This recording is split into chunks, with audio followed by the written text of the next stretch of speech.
अस्सलाम वालेकुम। उम्मीद है आप सब लोग खैरियत से होंगे। जनाब 7-8 महीने हो गए रिजीम चेंज को।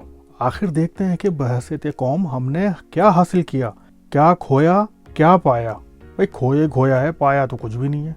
मैं आपसे एग्री करता हूँ। ये शाहकार पाए हैं, ये एक कॉमेडियन है जो कि हमने पाया है बस इसको, बाकी तो सब खोया ही खोया है। समझ से बाहर है कि आखिर क्या सूझी थी। अच्छा खासा मुल्क पहली दफा, भाई हमारे होश में तो पहली दफा ही मुल्क तरक्की की तरफ गामजन था, उठा के दोबारा से पलट दिया। कोई पाकिस्तान में पैसा लाने को तैयार नहीं है। फॉरेन इन्वेस्टमेंट तो दूर की बात है, ओवरसीज पाकिस्तानियों भी तैयार नहीं है, बल्कि ओवरसीज पाकिस्तानियों को तो छोड़ें, जो पाकिस्तान के अंदर हैं, जो वहाँ रह रहे हैं, वो तक इन्वेस्ट करने को तैयार नहीं है। वो भी बांग्लादेश जा रहे हैं, दुबई जा रहे हैं, यूएई जा रहे हैं, यूरोप में डिफरेंट बिजनेसेस एक्सप्लोर कर रहे हैं कि कहाँ अपना पैसा इन्वेस्ट किया जाए। ये हासिल किया है जनाब। And on top of it, सबसे पॉपुलर लीडर जो कि कुछ मुल्क के लिए करना चाहता था, आपने उसको उठा के बाहर फेंक दिया, और ना के बाहर कर दिया, उसके ऊपर गोलियां चलवा दी। मतलब कुछ तो ख्याल करें, खुदा का खौफ करें, क्या कर रहे हैं इस मुल्क के साथ। इस नहज पे तो पाकिस्तान कभी भी नहीं था कि अच्छा खासा मुल्क चल रहा था, उसको आपने उठा के धड़म भड़म कर दिया। मैंने नहीं किया, मुझे नहीं पता।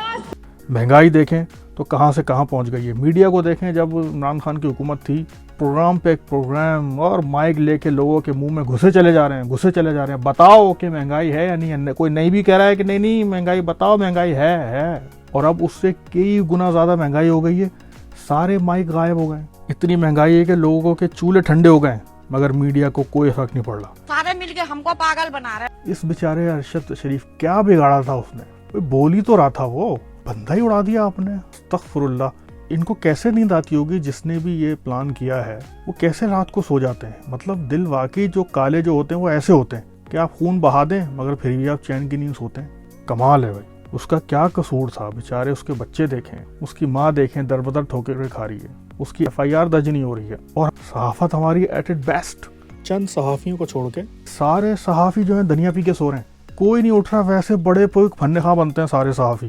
बड़ा भाई दुख था अरशद शरीफ का, सारे एंकर्स को चुप करके बैठे हुए।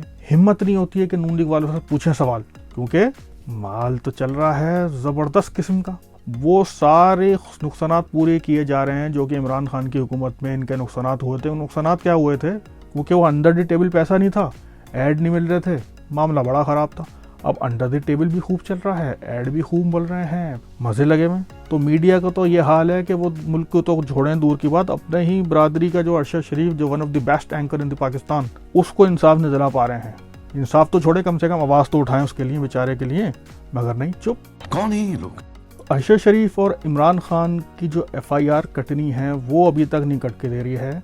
कम से कम चीफ जस्टिस साहब, आपको तो पूछना चाहिए था कि क्यों ये FIR नहीं कट रही है, जब ये one of the best anchor in Pakistan and the most popular leader in Pakistan Imran Khan और अरशद शरीफ, जब इनकी FIR नहीं कट रही है तो नीचे आम पब्लिक के साथ क्या हाल होता होगा ये आपको हमसे ज़्यादा पता है।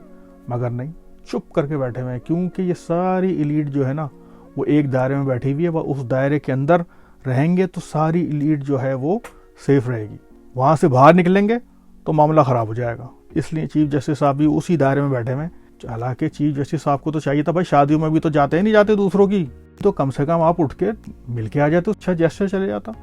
फिक्र ना करें। इस दफा जो उम्मीदें लोगों की टूटी है ना, उसके असरात कितनी दूर तक जाएंगे, ये ट्रस्ट लेवल जो है ना, ये कितना अरसा लेगा दोबारा वापस आने में।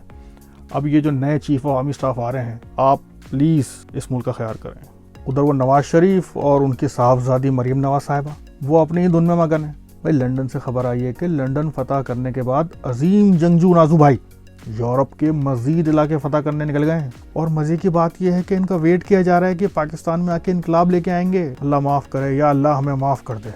ये हमारे कर्मों का नतीजा है। किसी मुल्क में ऐसा नहीं हो रहा जो हमारे साथ हो रहा है। बिल्कुल ठीक कहा। इंडिया भी हमारे साथ आज़ाद हुआ था, आज उनके 600 बिलियन रिजर्व हैं।